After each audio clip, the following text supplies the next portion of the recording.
What is up, you amazing soul warriors? Welcome to this Healing Messages of the Week with me, your friend, your pal, Reverend LC. I'm grateful to be here. Sorry about last week. We wanted to start this 10-part series we're going to take apart every year of my recovery. I want to talk to you about the lessons and the blessings, and for the intention of extracting the wisdom and how important it is to build a foundation in recovery. And if you are in new recovery or you know somebody that's in new recovery, share this video with them in the hopes just that sometimes we just know that we need to know that we're on the right path, that it's supposed to be hard in some ways, and possibly some nuggets in here that could make maybe that little less white knuckling and more productive part of recovery. And so I want to share some things with you that come from my experience that are, some of the things that are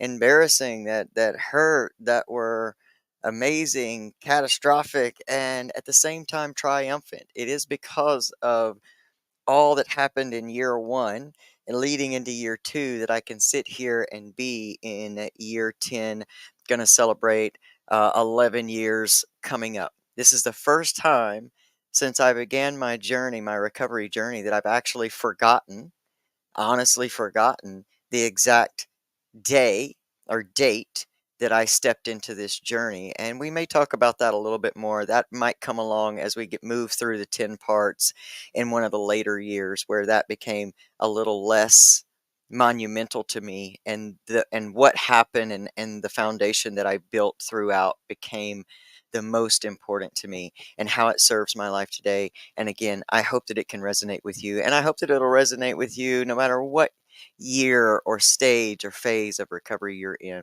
We are in a very dangerous time for people where addictions are taking over our lives more and more and more, and yet in substance areas, the substances are getting more dangerous every single solitary day. And it's been hurting my heart to watch this new trend of, I guess, what is called trank or whatever, that just shows a soulless vessel, a hurting vessel. For every person that I witness or see this substance take hold of, I can just see and feel their pain. And so I was inspired to do this 10-part series just out of a feeling of how else can I serve? How else can I make an offering that may help, even just one person in their journey, because I don't like to see human beings suffer in this way. And so that's the point of all this. That's why I'm going to do all this. I want to start real quick with some resources that I believe are just super amazing, and some people I just want to give a shout out to while we build our room up and we build our feed up. And again, if content resonates with you, or you find solace here or purpose here or any of those things, then feel free to share this video out. I appreciate your support. We do everything organic at this stage of this game, so we don't do ads. I don't pay for boosts. I have no judgment about that, however it goes, but this is just what's authentic to me. So we grow this very organically, and you are a huge part of that. You can also help us continue to go and grow by becoming a monthly or monetary supporter. You can go to anchor.fm/recovery soul food, and you can click the support this podcast button. You can support us by leaving a 5-star review on all of your major podcast platforms, and you can subscribe our YouTube channel, like the video, make sure that you comment, be active in the chat. Your energy feeds my energy, and we really start getting some real stuff, because it's one thing to sit here and talk about something. It's a whole nother vibe and energy, and we draw more out of each other's experience when we are able to discuss back and forth in the chat. So we're live on 2, 4, 6, 8 platforms at once, 2 on Twitter, 3 on Facebook, and 2 on YouTube, actually 4 on Facebook. So wherever you are, welcome. Thank you for the support, and I will do my best to keep up with the chats and stay in it, engage your energy. So first resource we have tonight, as always, my beautiful soul sister and friend Pamela Topjian. who has so much to offer, and I'm trying to find her stuff. She's got an amazing book called I Didn't Come This Far to Only Come This Far. This is a great resource, an amazing inspiration. She's a beautiful inspiration to me, one of the greatest people I know on earth. She has also written this new book called Behind the Mask, Gloves, and Scrubs, One Nurse's Journey, where she talks about her experience in the medical field and how much courage it takes to almost turn your back on what is not authentic to you, even though that was the program and the plan that was given to us. It's also very important to be able to be grateful for the places we've been, even if we are no longer in alignment with that. So you can pick both of these amazing resources up, which Pamela has made super affordable for everybody, on Amazon.com/Pamela Topjian. You can utilize, and thank you that a few of you did utilize this great guided visualization that Pamela also has on her amazing YouTube channel, which is youtube.com/at Pamela Topjian. This guided visualization is to help relieve craving. So if you're in year 1, if you're in year 50, utilize everything possible to make your walk a bit easier. One thing that I started learning, I'm telling you, is how to hack my own biology, how to hack my own brain, how to, instead of being caught in a shame loop, to actually take apart my own experiences, and become aware of the ways and the patterns in which I think, and to be able to work with that to create a successful program for myself. So utilize that guided visualization. You can do that on Pamela's YouTube channel. All right, next resource that I love to share with you about is one of my favorite little resources I've received this year. That is Martin John Garcia's interpretation and his wisdom lent to the Tao Te Ching. Now, this is a great pocket-sized resource of which you can, pick. For the way I use it is as a devotional. I pick a number between 1 and 81 every day, and I get to read along with Martin John's wisdom and what the Tao Te Ching has said, one of the most ancient texts on earth. You guys know I utilize everything that is in resonance with me. Give it a try. If it resonates with you, then it's an amazing, amazing, amazing resource. I love him. You can get that on Martin John's website at www.martinjohn.com. Pick up your copy today. It's amazing. Also, before we end this video, in the chat, I want you to pick a number between 1 and 81. I will randomly pick one of those numbers, whatever jumps out at me through what I see, or we may do a couple of them. We just move along with it, and we'll read one of those before we end the video. So there you go, Martin John. Next, I'm proud of this man. I'm super proud of our friend Matty Jablonski, The Point of Change. He has written and published his poetry of change. I'm so just proud of this guy. We love The Point of Change. We love Matty Jablonski. This kid helped change my life. He's part of the reason that I stand here and continued to utilize myself and give my service in this way, because you never understand. Sometimes you can be so ready to give up on what seems like what you feel like is your purpose, when somebody comes along and lets you know, hey, what you said changed my life.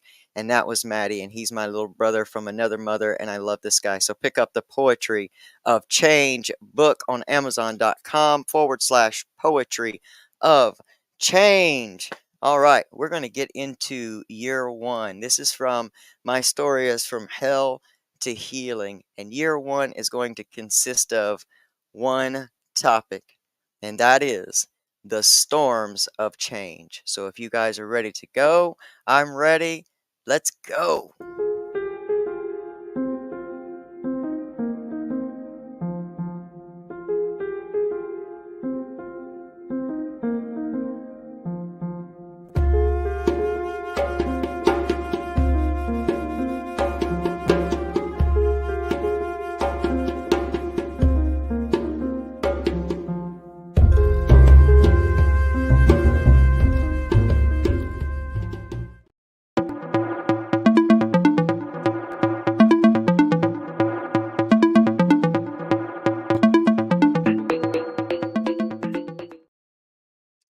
is up, beautiful souls? Welcome, Michael. Thanks for being here. Welcome, Pamela. Grateful you guys are watching on YouTube. Thank you so much. Thank you, Lisa Sandling. Yeah, last week we were supposed to start this, and right at the last minute, man, some weather came up, bad storms, so bad that we didn't get out of it for a while. And I thought, how fitting, man, when I think about the energy of how I went into year one.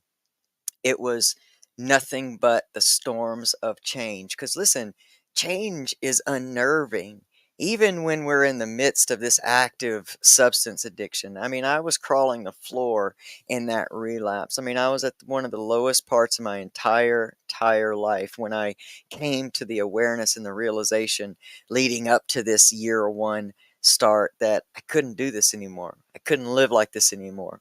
If you want to know more about my story, there is a video entitled From Hell to Healing, my addiction recovery story, that it's on my YouTube channel. I ask that you check that out to kind of know more of the history. But leading up, the thing I knew that I was the most good at on earth, and trust me when I use the word good, it's not in a positive sense, but the only thing that I knew how to be super well was absolutely screwed up. Absolutely, I was the best drug addict there was to be. It just seemed like that was the only talent, and it was very interesting in how I truly thought about myself, because I think when we put substance in our body, when we do something so absolute dangerous, when we stare death in the face in order to numb the pain that it is that we carry inside, that's pretty severe. That's pretty serious. And you don't love yourself when you're willing to put poison in your body to escape the poison that's in your heart. And so that's where I was when I stepped into year one. I had a son that was right in his teenage years, and I knew that no matter what was happening, he was absorbing, and he was going to be taking his cues on how he was going to deal with his pain and stuff in his life by the way I was dealing with mine. And so I utilized him and his energy and my need for him not to handle his own life in this way. I used that as motivation to begin to make a change in my life. And plus, I was tired of living to die. That was basically the energy I came into year one with. Was I was down to a decision. Either I'm going to figure this thing out and make a new life for myself and my family, or I'm just going to give all up and give in. And I had been trying to die for the majority of my life up until this point. And so year one begins where it starts out homeless. I'm homeless, angry, bitter. I have no forgiveness. I have no concept of forgiveness. I'm still living under the concept, the lie, that forgiveness equals letting someone else off the hook. There was so much wrapped up in my mind, and year one's going to be one where we're working through our mind and our perceptions, because for me, that's really where it starts. If we talk about a mind, body, kind of spirit table, kind of an instruction guide, I guess. If we're looking at mind, body, and spirit, then I know that I was starting in my mind. I had this really weird and strange awareness that in order for this time in treatment to be different, I was going to have to really look at what it was that continuously led me back down the road of overwhelm and relapse. And it ended up being my head and my heart. So I knew very early that those were the things that were going to have to change. So I started out in this, I was absolutely homeless and we weren't sleeping outside, but we were living with family, and it was not a situation where it was a very welcoming energy to be in. It was very stressful, because we knew we were not really wanted there, that we were only there because we had no choice. And that, I think that even those that we were living with, you know, had they been able to, if there were, they knew that. So we were there, and it was very stressful on all of us, me and my wife and my son. And I knew that this was different. I knew that I was going to get into that I was into treatment, and I was going to do something different. I just had no earthly idea how to start. I just started with what I knew. Okay, what is the thing that normally drives me back? All right, so my body within 3 days, no matter how much my mind wants to stop, no matter how much my mind wants to quit, no matter how much my mind knows that I want things to be different and I can make all these plans, I know that within 3 days of withdrawal, my body is going to trump my mind and we're going to go out and use just to make the pain stop. So I needed to go into MAT. Some of you are going to be able to have heard this story many times. I apologize, but it's necessary.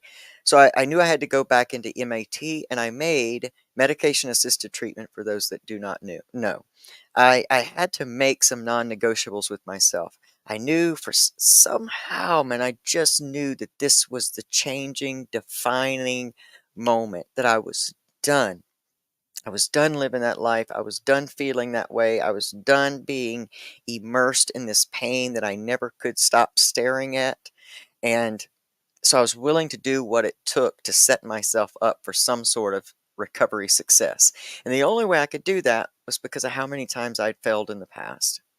And so here I go into treatment with some non-negotiables. Okay, I'm only going to go to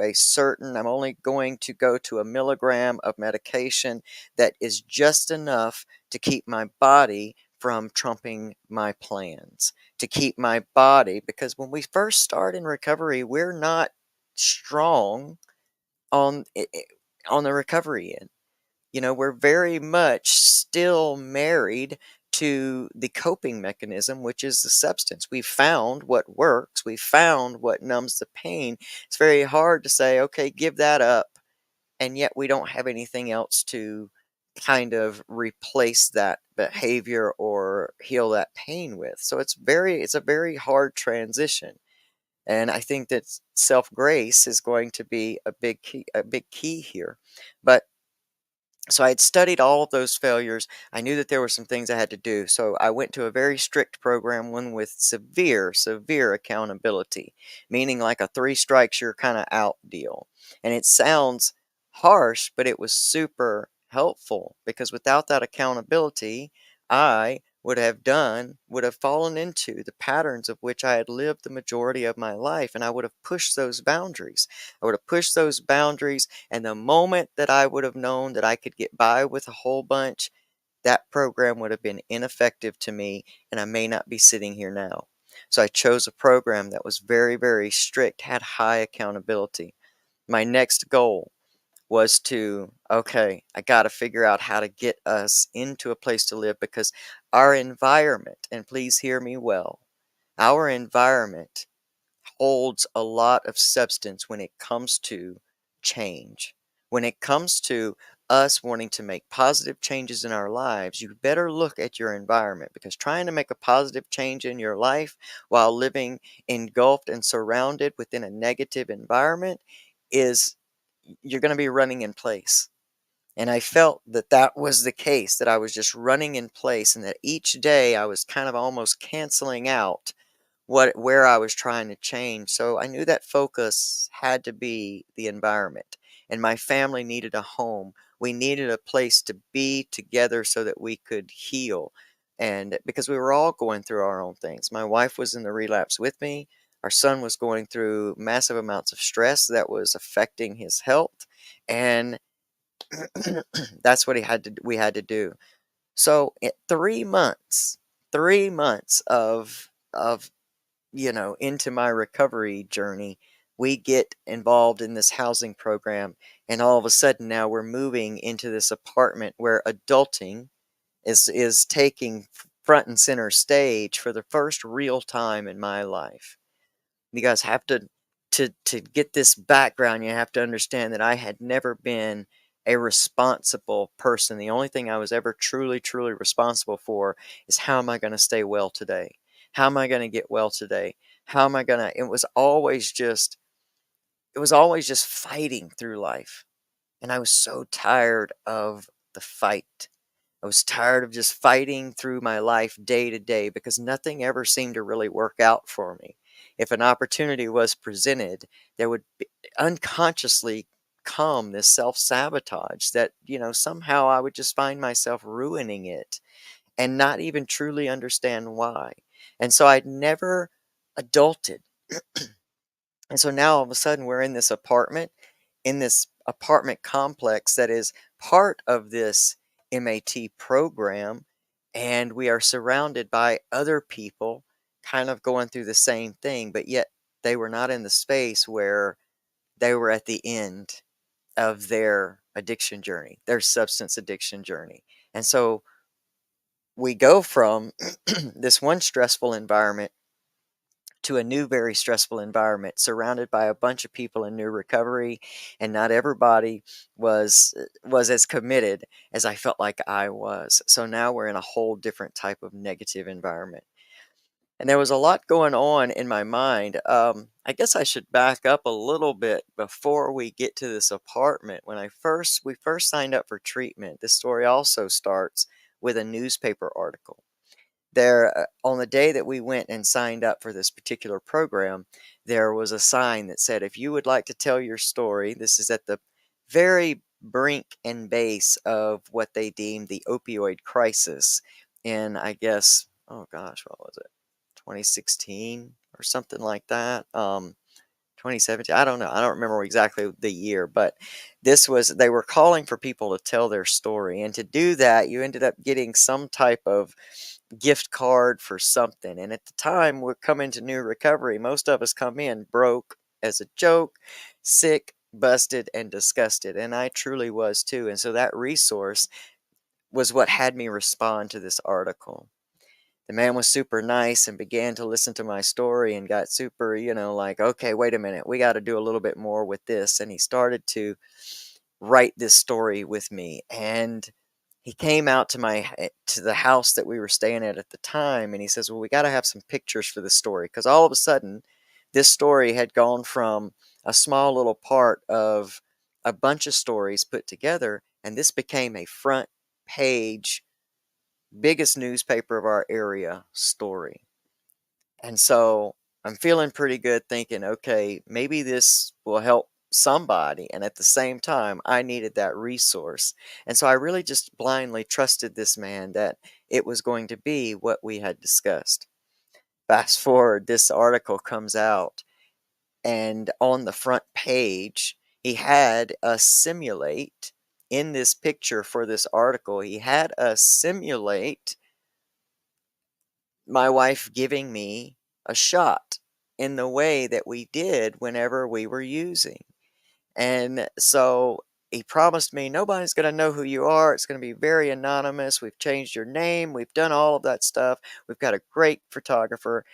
Nobody will ever know it's you. And when this article came out, y'all, it was very clearly on the front page of the news. The photo took up the entire almost front page, and it was the back of my head. You can see my wife's hands. You can see, the picture, the rig right here. And this article is written as though it is in present time of using. And at the time, I had a pretty great job, one that I enjoyed doing, something different every day. It was a pretty good opportunity. And here's where this whole subconscious self-sabotage comes in. All of a sudden, this article's everywhere. I'm super embarrassed. I don't, the only thing I don't want is my family to read it, because I have such a history that my family would read that article and believe that it was happening in real time.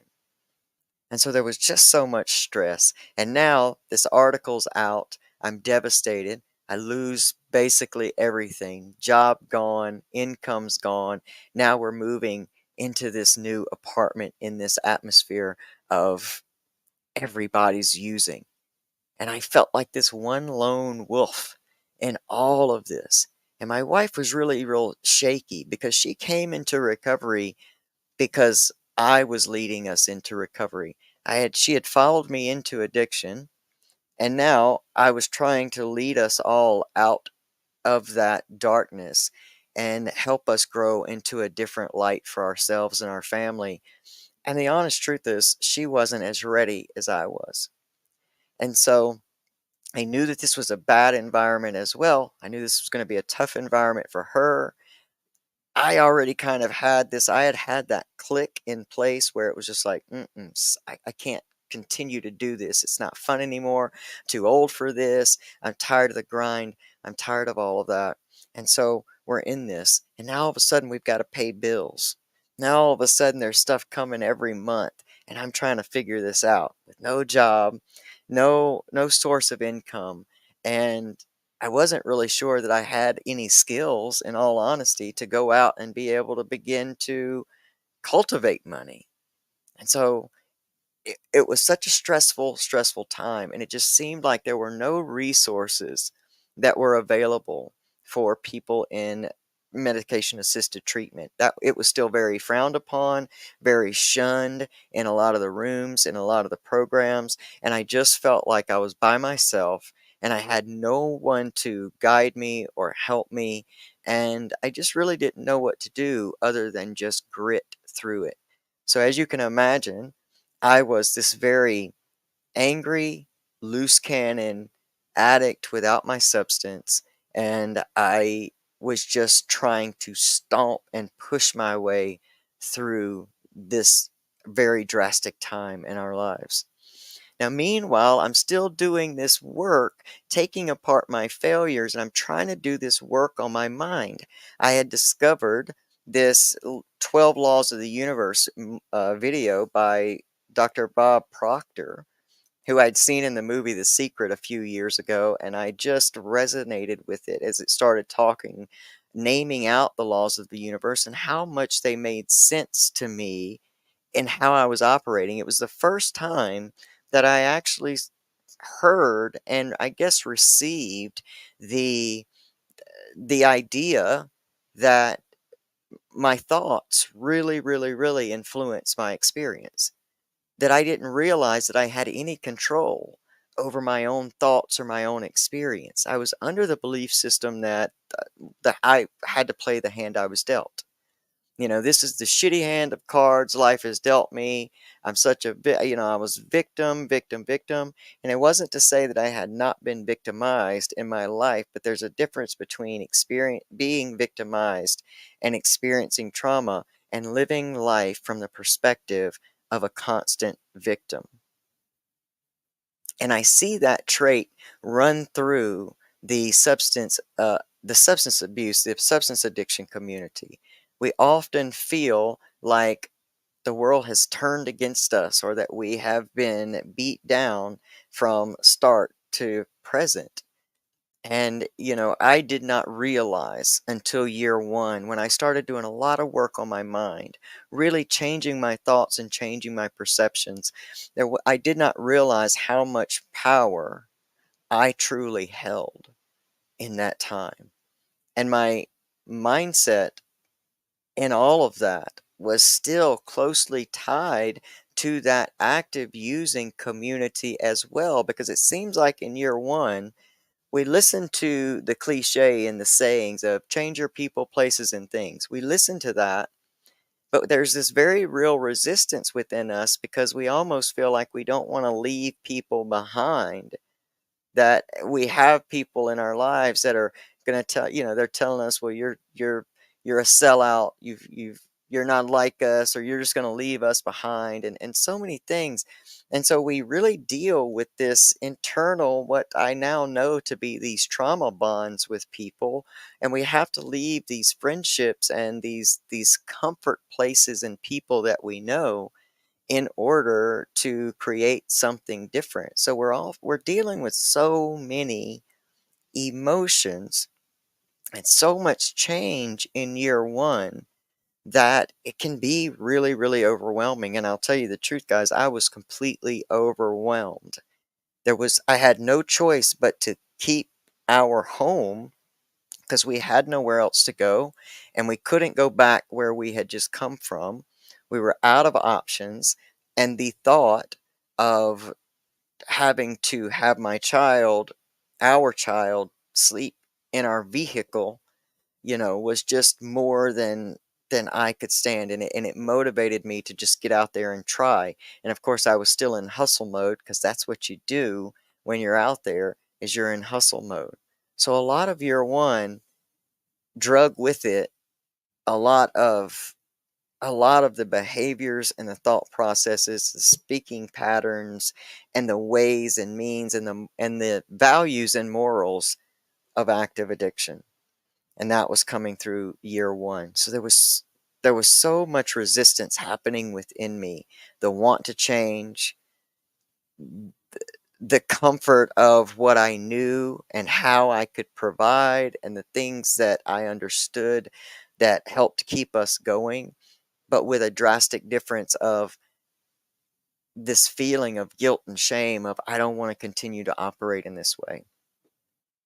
As I've been going through to try to do this series, I've been really thinking about these years and taking them apart, and it's just amazing how many different changes that me and my family went through just within that first year. To try to put them all together, this video would take far too long because we packed so much life and change into a year. Because even though my wife and I were going to the same program together, it was quickly evident to me that it was not she was not in the same place that I was. She had not had 20 years of hellish addiction behind her. That she was still fairly new to the opioid game, and it was really serving a purpose for her. And so trying to be on this program and trying to follow me into this new life that I knew had to be built from within proved to be too much for her. And so whenever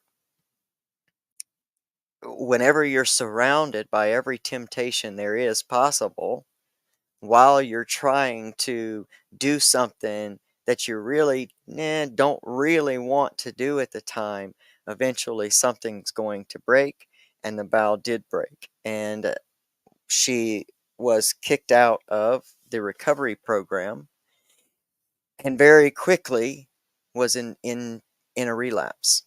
And so while trying to hide it from me and of course our son, while trying to hide it from us, it was very evident to me that something else was going on. And there was a lot too many available opportunities for to make that relapse so. And so now, all of a sudden, I feel like I am drowning in this life and I'm angry. I'm angry at recovery. I'm angry at God. I'm angry at life because I think here I am trying. It's so egoic. It's hard for me to even say without listening and going, damn, man, you kind of sound like an asshole. But this is the way it is. But I could not believe that here I am doing all of this work to change my life and better life for me and for my family. I was just drowning. Nothing was happening easy. There was nothing in my life that was easy at this point. And I just remember thinking, man, God's got jokes. So now my number one human, my best friend in the world, my wife, my running buddy, the person who I had always shielded and protected from doing any kind of scoring or being out there by herself.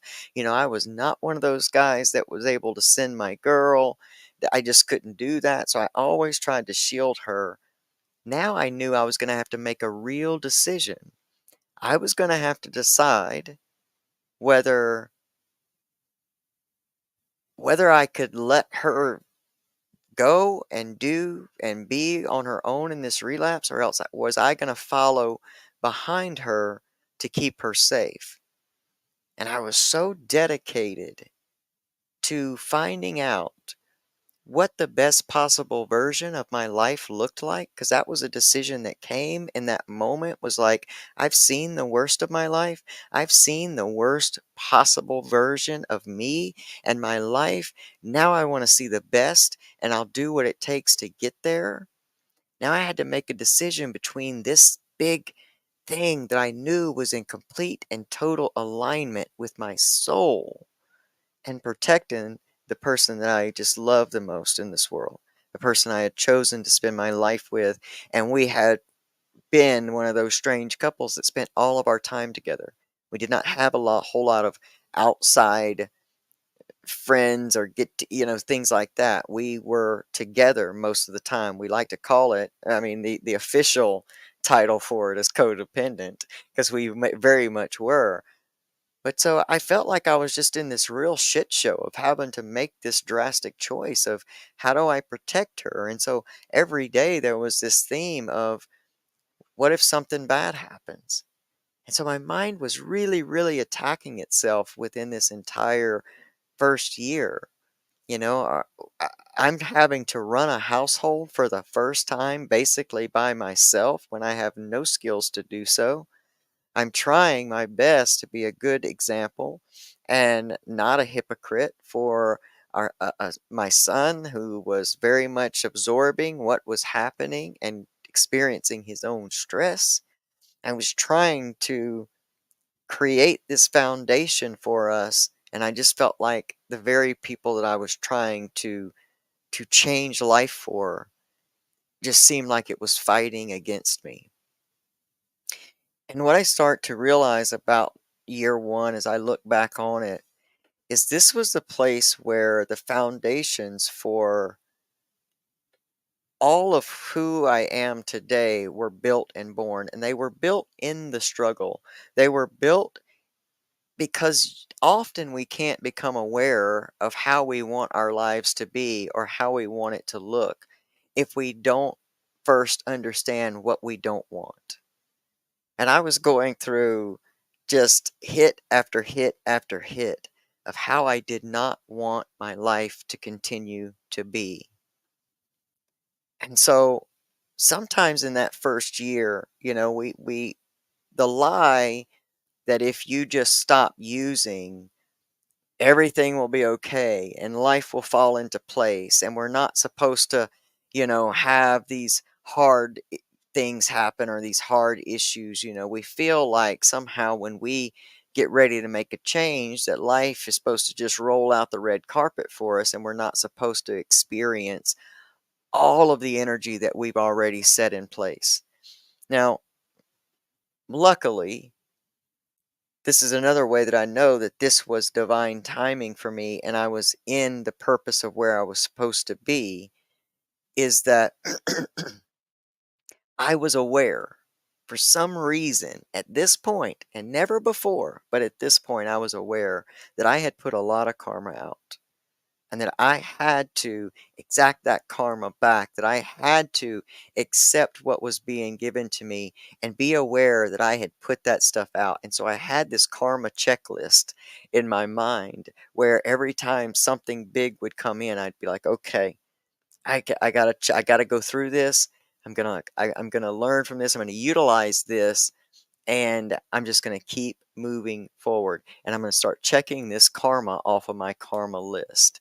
And so for my wife to be in a relapse, there was a very real part of me that leaned into the experience because I knew that I had put my family, especially my grandparents, I had put my grandparents through this very same thing, and I knew there was a value in this experience. Little did I know that this relapse of hers would last for 2 years, and we would really go through a lot coming up. But I just I just knew that I had to go through this, and I really let myself feel what it was like to be the other people in my life, because we have this tendency as people in an active addictive state to believe that the person we're hurting the most is ourselves. And it's very easy not to recognize how our addictions are affecting those around us.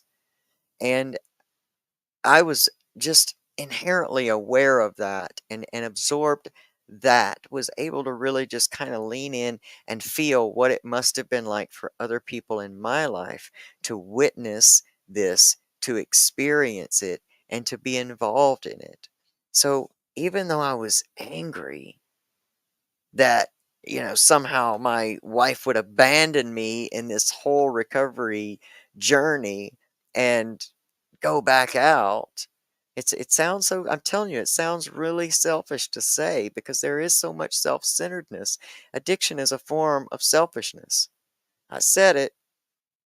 I don't know how it's going to land, but it's a very real form of selfishness.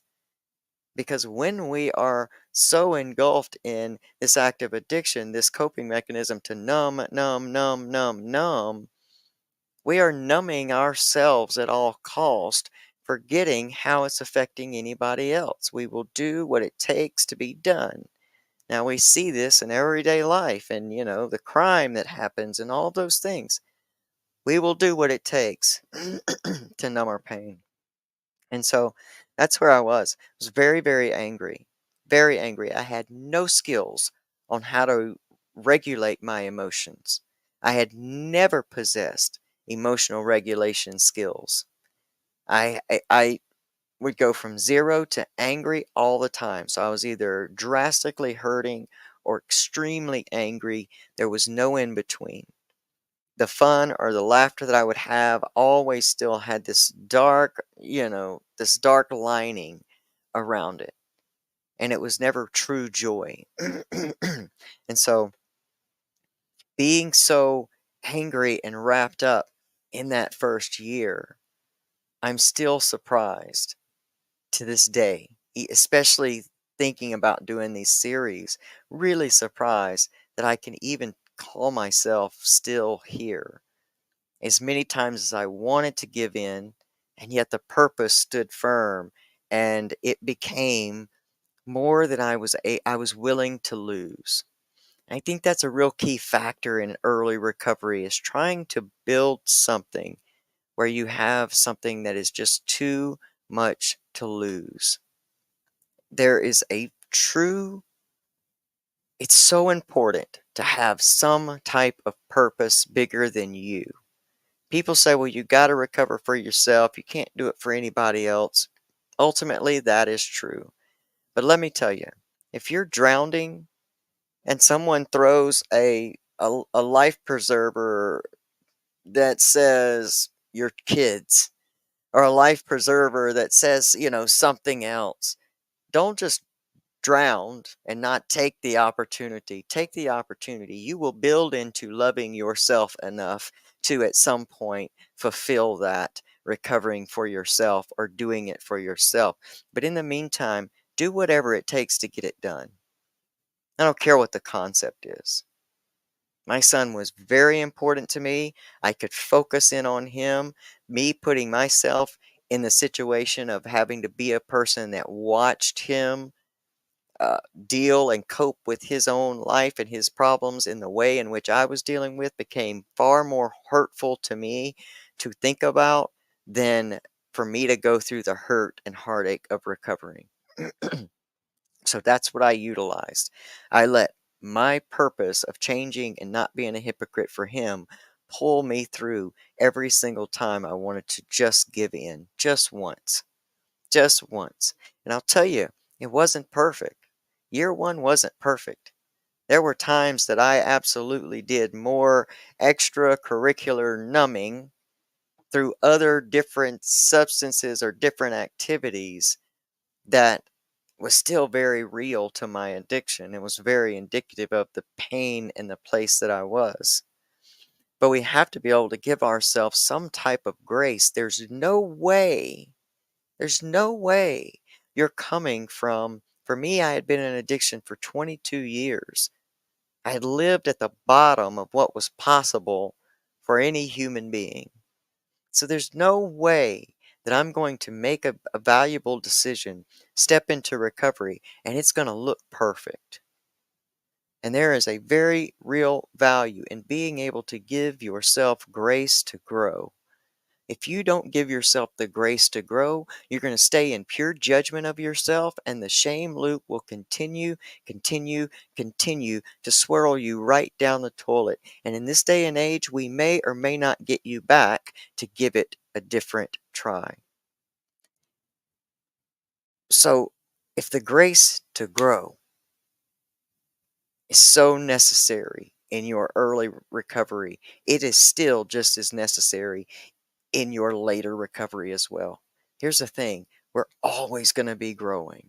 That is the nature of life. It's how the universe works. And if we don't understand and give ourselves the ability to do that with compassion, then we won't make it. And if we do, that's what causes a lot of that whole white knuckling thing. That white knuckling, that barely getting by. We have to at some point just get tired of the struggle. Because there's a difference in the struggle and the fight. When you're fighting for better, doesn't that even feel more expanding and positive than struggling, like just struggling to make it through? That feels so contractive. And so in year one of the biggest things I started utilizing is changing the way that I spoke and changing the thoughts that I had surrounding myself and the whole process. I'm probably a bit harder on myself today than I was then when it comes to certain things because it's not until you know better that you can do better. And I utilized every resource that possibly was available to me. And I found so much greatness in things that had nothing to do with substance addiction, that had nothing to do with addiction language. I read things about the mind. I read things about the brain. I started learning about how the brain actually operates, and it's very interesting. It gave me the ability to see that I wasn't just a fuck up, that there were actual processes in my brain that had been trained there that were stepping to the forefront and running certain things. And I had to, it took understanding that to be able to honestly lend lend the grace to grow. And so I utilized everything. I created my own recovery program. I did not trust my program to fix me. I trusted them to guide me. But if something did not feel right within my soul, after giving it a chance or their suggestion a chance, if it didn't work, I didn't just keep doing it. I moved away and moved on to something else. And so I was desperate for my recovery and I fought through creating the resources that were feeding me and my soul. And I think that it is very valuable for people to know that they can reach outside of the spectrum of what is recovery and create a program that's going to change them in every aspect from the inside out. And that's why I'm really looking forward to getting to year 3 in this series because in year 3, some expansion happens that really, really opened the door to who I can become. And it also made years 1, 2, and 3 make a lot of sense. But in year 1, I just started with the basics and started learning about myself. I started becoming aware of the internal shame loops that just continued to tell me what a shitbag I was. I started stopping those dead in their tracks. I started doing something very physical and jarring so that I would interrupt those thought processes. And I wouldn't just try to change them with something that wasn't true. If I thought I was a piece of shit, I didn't start by saying, I'm the greatest person on earth. I didn't say things that were not true to my soul. But I just started becoming aware of how many times I was actually thinking from that place of self loathing, from that place of failure, from that place of regret. One thing that in this time, and this, okay, so this is also where a lot of my values were born as well, where one of the big things that I always had within me was regret. Always regretted the places that I tried to do things and failed because that's what I was told I was supposed to do. Where I tried and failed to go and complete college. I took that on myself as a failure, never understanding that college that it just wasn't for me. That wasn't what was for me. That was probably never going to be happy in a situation where that was what I needed to drive myself. But I had no idea that the dream that was being laid out to me by other people was just not going to be for me. I didn't know to give myself that forgiveness. So it was this constant state of regret. And so in this time where I talked about earlier, where I'm seeing what I don't want for my life, in order to start to create what it is I do want, my values were born in that I refused to be a hypocrite. So I wasn't going to tell my son not to do something that I was doing. If I didn't want him to be an angry mess, I was going to have to start working on my own anger. If I wanted him to see what it meant to love and nurture and take care of a family, I had to try to do that for myself. I would not be a hypocrite. And my other thing is, I wanted zero regrets. I made it a point every single day when I woke up in every way to have zero regrets for that day. I just wanted to understand what it meant to lay my head down at night and not have one single regret on, did I lie to somebody today? Did I take advantage of somebody today? Did I have to do something that went against me and my soul today? I had never laid my head down in peace until I stepped into this year one of recovery. And when we talk about year one, expect that there will be storms of change. Expect that things are going to come to you that you've already been putting out. It's the nature of the game. It's the nature of energy. What is set in motion has to it has to make its circle. It has to come back. And so we have to start checking those things off. And depending on how long you've been out there setting up this karma in your life. But the good news is that as you're checking off your karmic list, you can start to create new karma for yourself. And as you do that, every time you make a different decision, you set up a new energy, you set up new karma, you set new things in motion. And I know for a lot of us in the world right now, we're kind of looking back over this time and we're going, yeah, okay, so when is this new karma going to come around? But I promise you, it's coming around every single day. Every time you don't fall into this egoic victim mentality, every time you don't give in to that, you are experiencing the blessings of new karma. You're experiencing and you're catching glimpses of the new you that you are in absolute process of creating. And no matter where you are in this journey, I promise you, just keep going, just keep growing, give yourself the most grace possible. However you would treat someone you truly love, just picture watching someone that you truly, truly love going through the exact same things you're going through now. Would you treat them differently? Treat yourself with the same compassion that you would treat somebody else with. It's highly valuable. We are so harsh on ourselves. And if you don't know truly, if you're not aware of how you interact with yourself, then start to become aware of how you interact with others.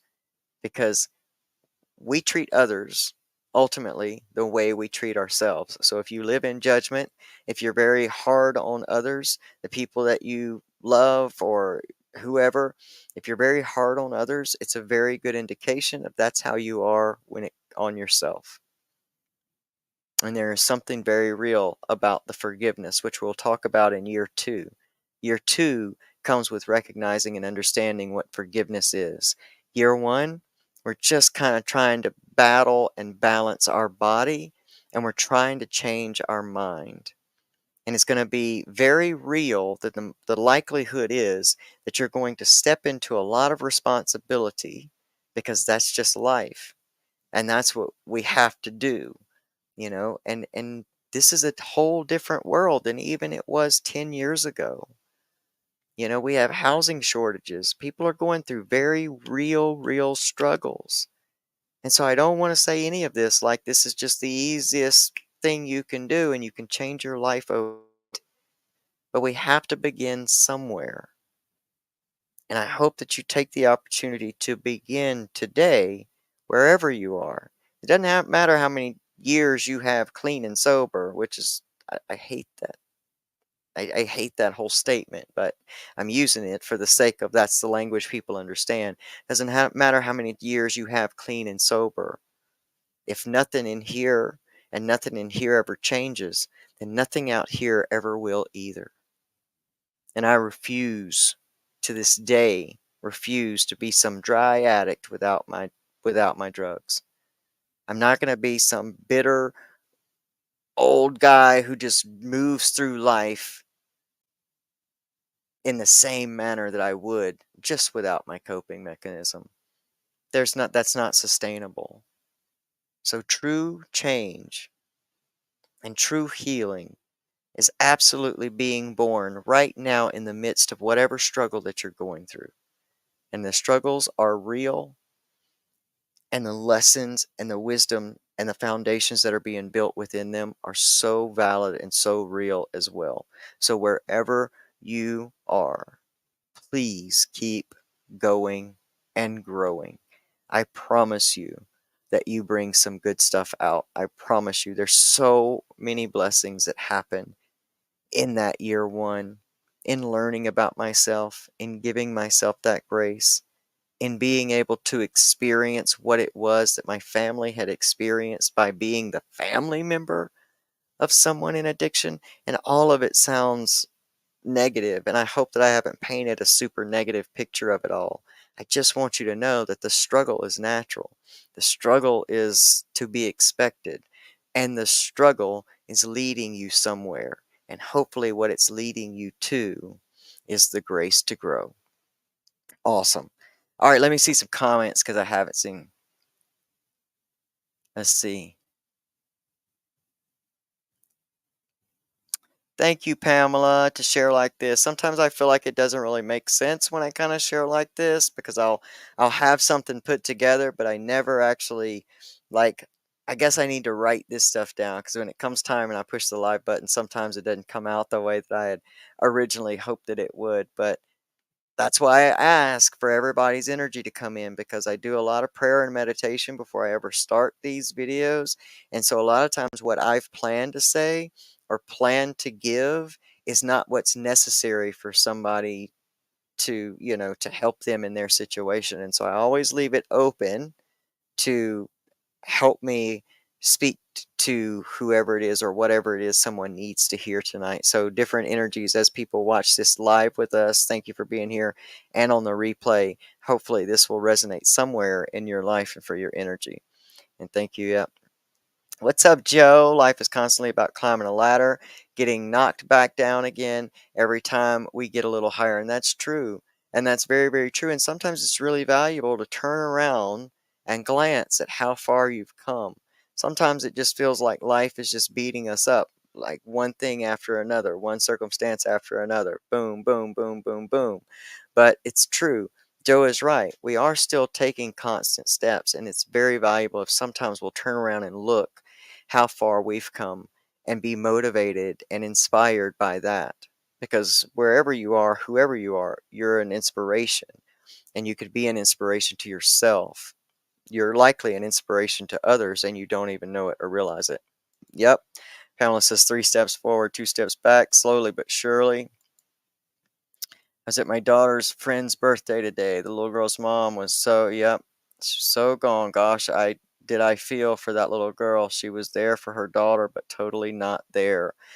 And that's true, man. And there is something that happens when more when we're so involved in our addiction that we put ourselves in these compromising positions. It really adds to that self-loathing and that shame loop that is an absolute lie but keeps us on that wheel.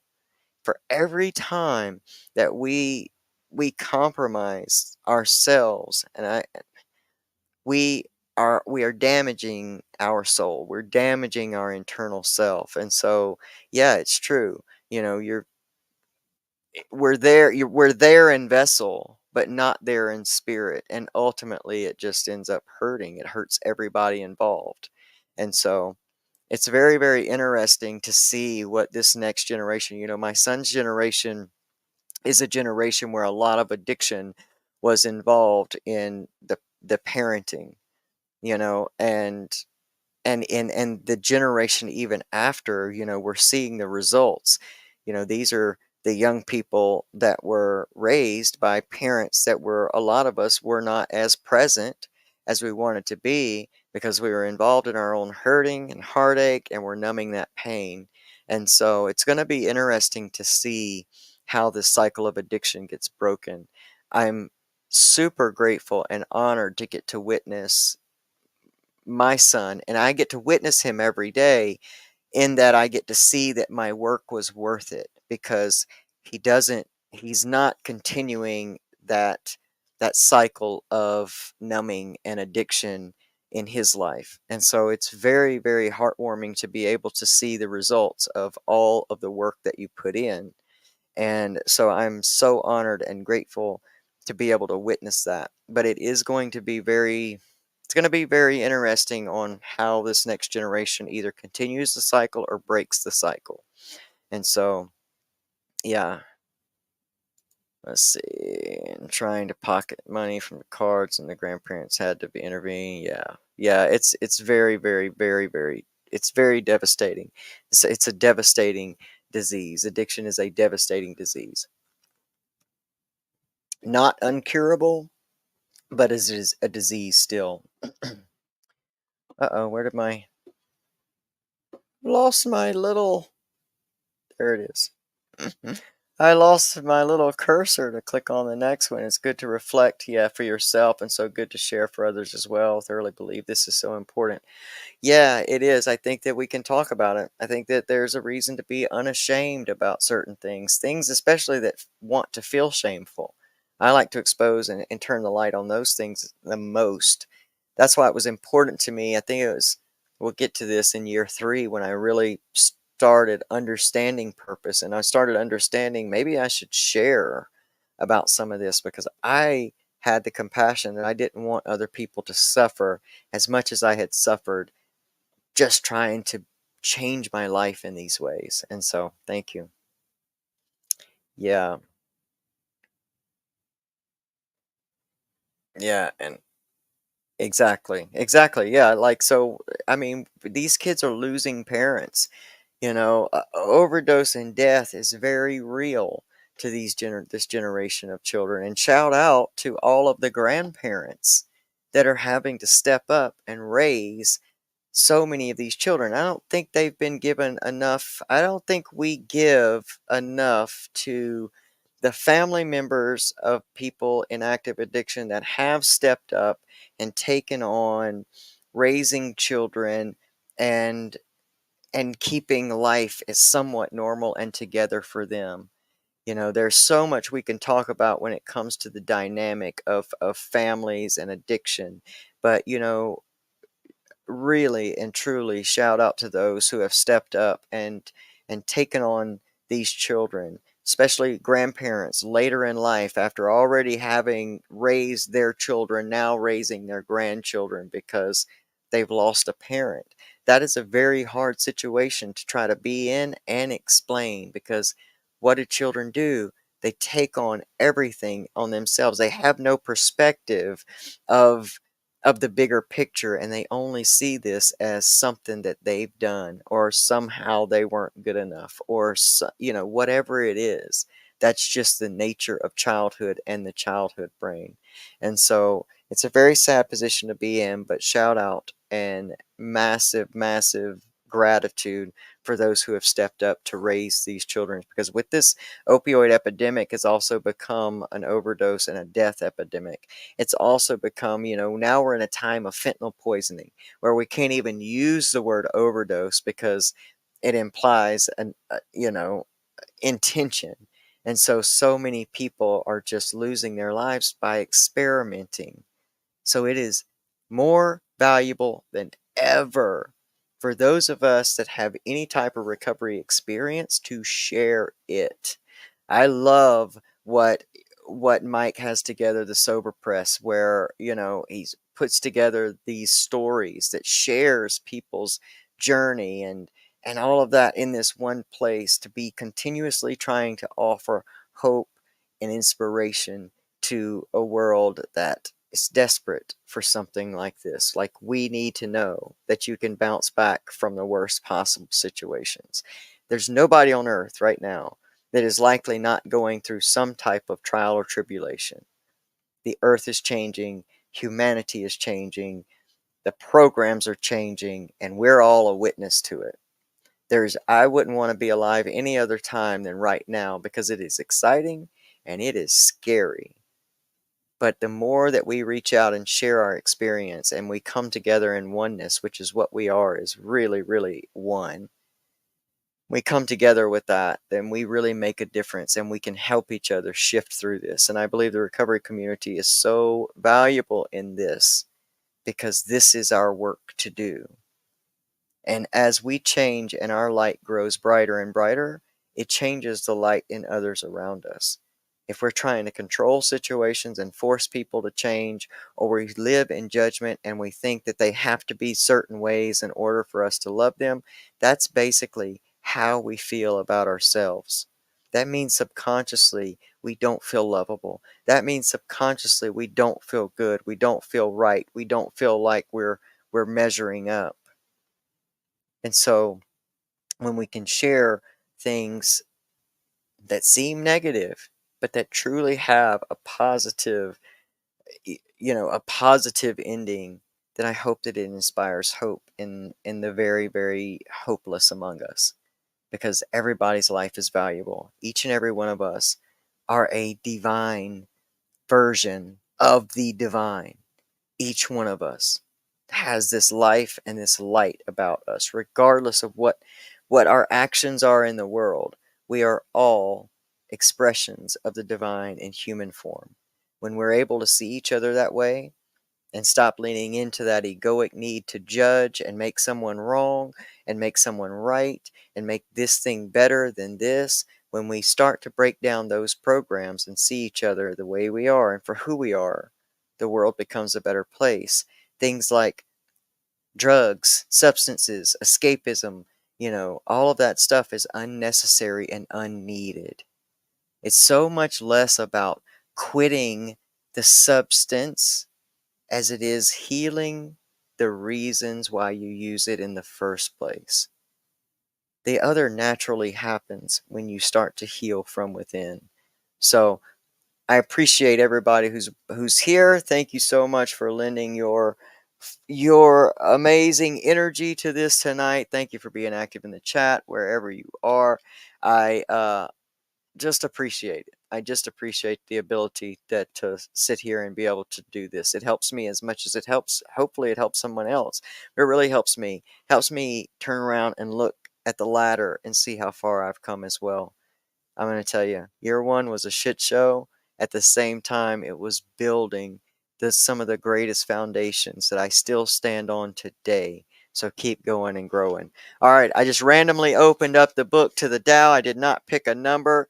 And how about I just opened up to verse 39, and it's entitled Unity. Unity is the standard. When achieved, all things are harmonious. Heaven achieved it through purity. Planets achieved it through solidity. Beings achieve it through purpose. In parentheses, it has life. Generation after generation, every individual being finds their own unity, their own harmony. If heaven were to lose its purity, so too its union with the planets. If planets were to use their solidity, so too their union with beings. If beings were to lose their purpose, or their lives, without unity, all would perish and decay. The Master honors everything in every form. She knows that there is nothing between the highest and the lowest. Differentiating, we lose touch with unity. Always adjusting to find unity, the Master lets herself be lived, constantly being renewed and shaped by Tao, rugged and full of resolve. Rugged and full of resolve. amazing. Unity. Find divinity in everything. If you start in year one with a simple gratitude practice, and you don't have to write this massive list and you don't have to lie to yourself, if you'll spend just minutes, even once per day, connected with one thing, one human, one animal, one something, one moment that you truly connect with real gratitude that lives within you, your life and your perceptions will change. I guarantee it. Not this TikTok or Reels gratitude challenge. I'm talking about real connection with real gratitude. Watch it change.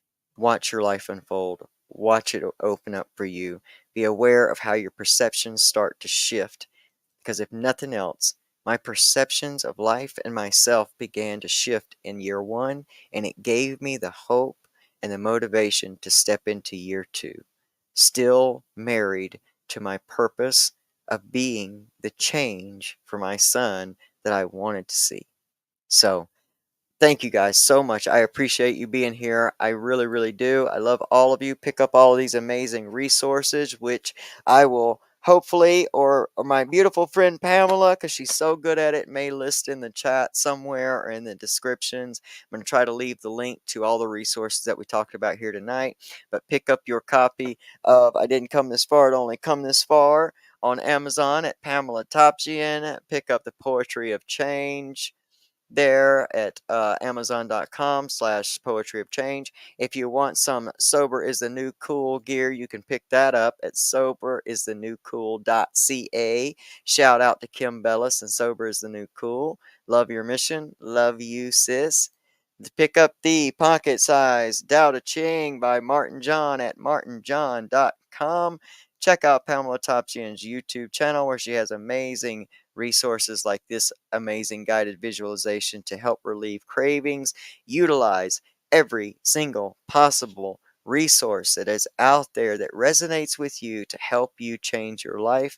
I guarantee it. You are so worth it. And no matter where your life has been, no matter where you think your life is now, there is more. And you are absolutely worth the best possible version of yourself. So hang in there. Stay with us and let's keep going and growing. All right, y'all. Well, I'm going to get on out of here. Join me next week. Hopefully, nothing comes up, but join me next week for year two. We're going to go into continued relapse, continued adulting, and we're going to visit some things like forgiveness that was life changing in this entire process for me. So, I love you guys so, so much. For the rest of this week, y'all take care. Be good to yourselves, be good to others, and we'll see you next time. Thanks, guys. Bye.